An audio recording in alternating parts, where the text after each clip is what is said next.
E aí galera, tudo bem com vocês? Bom dia, boa tarde, boa noite. E aparentemente eu acordei hoje, dia 21 de abril, se eu não estou enganado, é isso mesmo. Hoje, dia 21 de abril, eu acordei e só aparecia uma coisa no meu Instagram e eu tô aqui na casa dos meus pais, na televisão da minha mãe, que era o Papa Francisco morreu.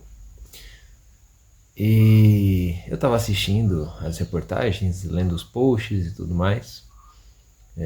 Inclusive, se existe alguém aqui que é católico que está me assistindo e isso de alguma forma, né, atingiu o seu coração, ou seja, pelo carinho, pela representatividade que o Papa tem, né? Para você católico, fica aqui os meus pêsames para você. Eu como cristão evangélico, protestante, isso não, sendo bem sincero, não afeta em nada na minha vida, diretamente. Porém, eu percebi algumas coisas enquanto eu via os posts e as reportagens que me fizeram meditar em algo que o Senhor ele nos fala, que é sobre ele não habitar em templos feitos por mãos humanas, mas que ele habita na verdade em nós. E o que isso tem a ver com o assunto? E aí é a parte onde conecta conosco que somos evangélicos. É o fato de que nós muitas vezes estamos apegados em pessoas, em pastores, em líderes, estamos apegados em estrutura. Quantos de nós às vezes não optamos por frequentar a igreja A, a igreja B, porque lá tem uma estrutura melhor, porque lá tem um acolhimento melhor, porque lá tem um pastor que eu gosto mais, porque lá tem uma mensagem que eu acho mais atrativa, porque lá naquela igreja tem luzes bonitas, tem uma banda famosa, tem um pregador renomado. E muitas vezes a gente critica os católicos por venerarem um homem, né? O Papa. E até quem sabe se vimos alguns deles abrindo o coração no Instagram, no Facebook ou na própria televisão dizendo o quanto a morte do Papa atingiu eles, nós às vezes acabamos criticando, né? Porém, nós também temos os nossos papas da vida. Nós também temos os nossos ídolos no círculo religioso evangélico, né? Eu venho hoje de um lugar onde eu estou, na verdade, bem desapegado desse tipo de coisa, né? De uma estrutura que me atraia, de pregadores renomados. Não querendo me gabar nem nada disso, mas há um tempo atrás o Senhor abriu a minha visão para entender que nada disso importa no final das contas, né? E eu estou aqui para construir essa reflexão com você.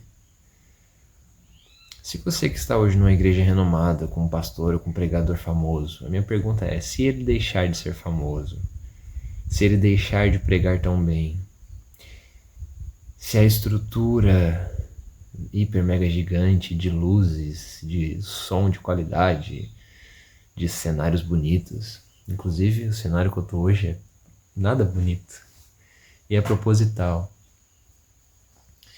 Se tudo isso acabar, se o que sobrar nos nossos cultos for talvez uma parede de tijolo sem reboco, se o que sobrar nos seus cultos for um pregador simples que talvez nem tem um seminário ou um curso de teologia, ou quem sabe ele até gagueje ou erre palavras durante a pregação, você permaneceria nessa igreja? Você permaneceria buscando ao Senhor nessa comunidade?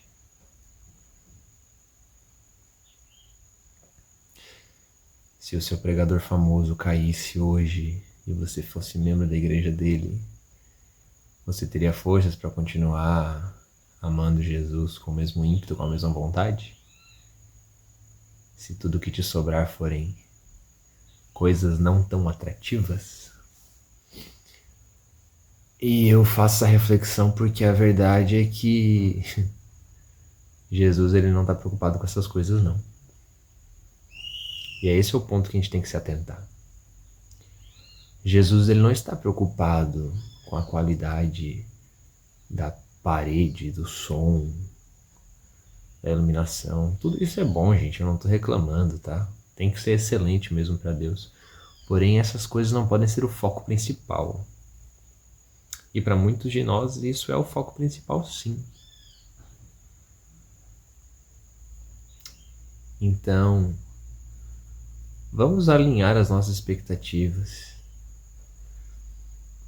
Ontem eu estava ministrando na igreja dos meus pais e o Senhor me fez refletir durante a ministração sobre cristãos que são perseguidos, que estão muitas vezes em contexto de países perseguidos, né, onde o cristianismo não pode ser pregado. Muitos desses irmãos não têm uma igreja para congregar, no sentido de estrutura física, estruturada, né, bem feita, bonita, como nós temos. Muitos deles possuem somente uma coisa, que é uma casa com a porta trancada e outros irmãos que também estão sendo perseguidos com medo, mas que estão ali sedentos pela palavra de Deus. Se tudo que você tiver amanhã ou no próximo domingo for você, a sua Bíblia, a sua família trancafiados dentro de casa, você ainda continuaria feliz, seguindo a Jesus e louvando a Ele? Ou isso já seria o suficiente para você murmurar e abandonar a fé? Esse vídeo ele é bem provocativo mesmo e eu tenho meditado nisso. Se tudo que você tiver talvez seja uma construção inacabada,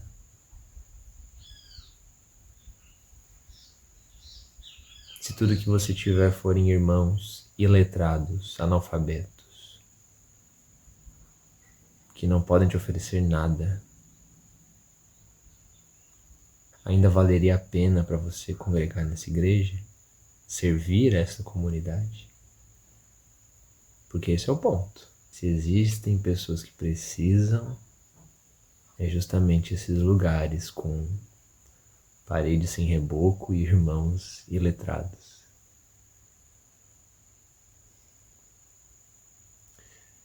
Se existem pessoas que precisam ser alcançadas, são aquelas que não têm tudo. E eu acredito que foi por isso que Jesus falou que ele não estava preocupado em habitar em templos feitos por mãos humanas. Porque tudo isso acaba. Tudo isso vai virar pó.